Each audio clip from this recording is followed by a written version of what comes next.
What to expect from Xbox in 2025? To feel like Charlie Brown from the Peanuts comics, and Wow, Microsoft is dude. the Lucy who keeps pulling the football away right as I go to kick it. Every year I write this feature, and every year I Dark say Ages. this looks like the year where Fable. everything comes together for Xbox. Last year, in fact, I specifically Perplexed. said, to quote myself, looking ahead to 2024, that positive momentum looks set to continue and, with any luck, snowball. Microsoft arguably didn't live up to that for the Senua first Saga 10 and a Hellblade half 2. months of the year, with only Senua. the visually full but gameplay empty Hellblade 2 dropping in May after many years of waiting. But to the big spending publisher's Flight credit, Simulator. it did end the year extremely strong, dropping 3 exclusive bangers in a row. Stalker 2, Nope. Microsoft Flight Simulator this 2024, Flight Simulator and looks my personal Stalker 2, Microsoft Flight Damn. Simulator That shit 2024, and my Stalker 2, Microsoft Flight Simulator 2024, I'm and my really in the personal jet. vote for Game of the Year in 2024, and the game that I think is the best Xbox exclusive Indiana Jones and the Great years, Circle. Indiana Jones and the Great Circle. So, can Microsoft South keep of that London. positive end of 2024 momentum going into 2025? Call me Charlie Brown if you must, but yes, I genuinely believe that 2025 The could Dark be Ages. Xbox's strongest and most bountiful year since at least 2021, when it dropped Forza Horizon 5, Well, Halo Infinite, and Psychonauts 2. Huh? Let's dig into why I'm Infinite optimistic. came out. Halo Infinite and Psychonauts 2. Let's dig into why I'm optimistic. Oh, that shit came out. Xbox's 2025 kicks off rather quickly and, from everything we can tell, rather impressively with Obsidian's first-person fantasy RPG Whoa. Avowed, due to be released on February 18th. This Skyrim Light is set in the studio's established and well-loved Pillars of Eternity universe. It's supposed to be around the same meaty but not gargantuan 25 to 40 hours The long as VR? Obsidian's most recent first-person RPG, The Outer Worlds, The Outer and it's impressed us more and more every single time we've played it, including quite recently.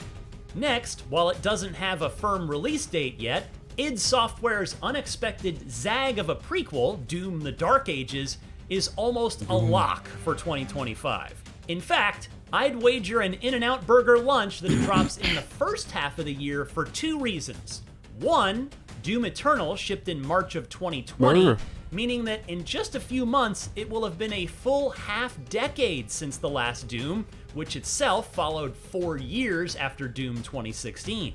In other words, it's time, particularly since the id Tech engine is already firmly in place despite the jump to a new console generation. And 2, I'd bet another In-N-Out lunch that the long and eagerly anticipated reboot of Fable being cooked up at Playground Games, which, remember, got tagged with a 2025 release window in its Xbox Showcase 2024 trailer, is going to be Xbox's big Fable. fall holiday game at the end of the year.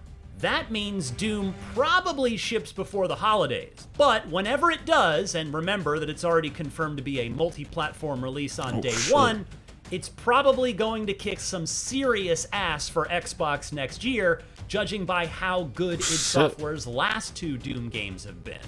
Back to Fable, by how good going to kick some serious ass for Xbox next year, right. judging by how good id Software's last 2 Doom games have been.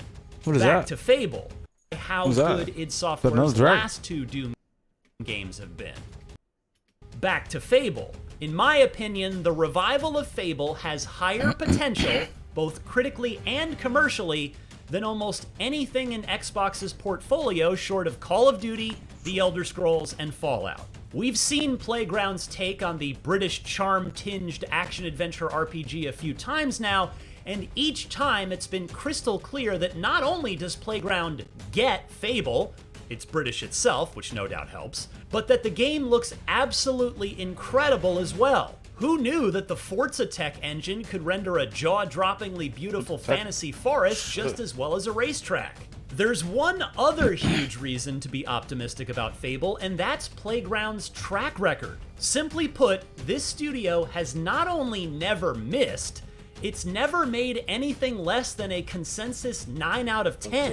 Its last game, the aforementioned Forza Horizon 5, was IGN's 2021 Game of the Year, and it clearly is being given plenty of time to cook, as Fable was formally announced in 2020, with work having already been done prior to that. Microsoft knows it can't fumble Fable a second time, and I couldn't be more excited about what has been shown so far.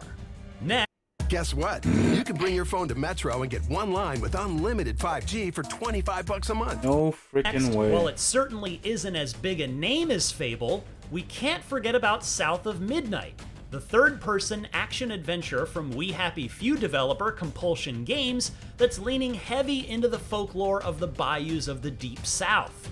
This one's nothing like the developer's past games, which is admittedly riskier but also more intriguing. Microsoft has tabbed this one for 2025, so consider South of Midnight as something of a wild card for next year. Another smaller name Xbox exclusive that I think everyone will be talking about if it comes together when it finally ships in 2025 is Replaced. It's a pixel art, cyberpunk-styled, side-scrolling action-adventure that oozes style, and as I discovered when I played it over the summer, is much deeper than I expected. Replaced has the potential to join the long list of legendary Xbox-exclusive indies that includes games like Limbo, Braid, and Inside.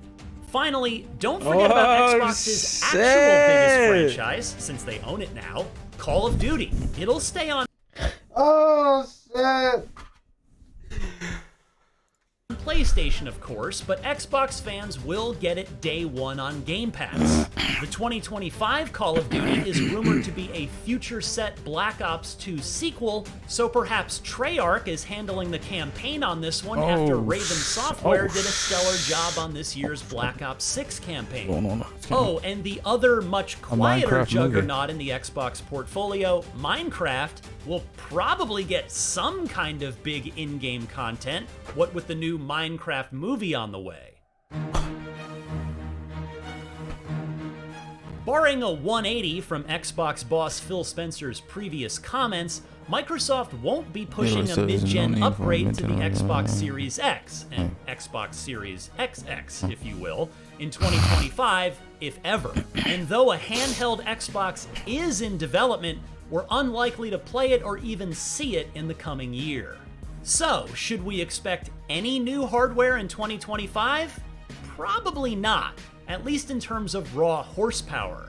The Xbox Series S got a storage upgrade in 2024, as did the Series X. And we'll no doubt see a bevy of new special edition controllers and maybe one-handed controller, mobile controller, and more. One-handed controller. controller. Sabile mentioned in the FTC leaks from over a year ago, but 2025 does not appear to be the year for Xbox to drop any new silicon. It's crushing us. Whoa. A housing crisis that hurts our families. Now it could get even worse. Rare's Everwild appears to be in limbo and/or development hell, as we haven't seen or heard from it in years. Might it re-emerge in 2025? Maybe, but I'm not holding my breath. Meanwhile, Halo is being reset at the studio level, which in my opinion means the next Halo game is likely to either be a reboot of the franchise altogether, or a remake of Halo Combat Evolved. Either way, it's going to be built in Unreal Engine 5, and it's probably going to take a while. inXile's steampunk RPG Clockwork Revolution was announced in 2023 with a release window of coming in due time. The Outer Worlds 2 has been revealed, and we now know it is due out in 2025. So, that means Obsidian plans to ship 2 first-person RPGs in the same year. And speaking of first-person RPGs, will that rumored Elder Scrolls 4 Oblivion remaster actually happen? How about Contraband from Just Cause developer Avalanche Studios, which was in the 2021 Xbox showcase and hasn't been seen or heard from since? All we know is that it's a, quote, co-op smuggler's paradise set in the fictional world of 1970s Bayern. Should it re-emerge in 2025, it's unlikely that it also ships next year as well, given the usual PR and marketing cycles on big-budget games. The wild card for 2025 is Double Fine, the endlessly creative and Contraband. versatile studio headed by game Contraband. design legend Tim Schafer that's coming off of 2021 Game Awards Game of the Year nominee Psychonauts 2. I'd expect Schafer and the studio to announce their new project soon, but as to whether it actually comes out in the next 12 months is anybody's guess. Finally, anything from this Gears of past War year's E-Day. Xbox showcase that didn't have a release year at the end of the trailer can safely be assumed to be a 2026 or later release. That means I'm not reasonably expecting to play Gears of War E-Day, Perfect Dark, or State of Decay 3 I just shit on in the them with the next year. Nashra. And that's okay. State of Decay It finally 3, feels really. like Xbox is starting to pump out not just a steady stream of first-party games, but a consistently good stream of them. This is what Xbox has been building towards since they first started acquiring studios in 2018 to try and fix their first-party games problem, and damn it, I think this is the year they finally do it. Please don't pull that Yours football wasn't away good from me until I again, played it on Lucy PC. Microsoft. For more on all things Xbox, be sure to tune in to IGN's Xbox Show Podcast Unlocked. Oh, funny and for shit. everything else in the world of video games, stick with IGN. Stick with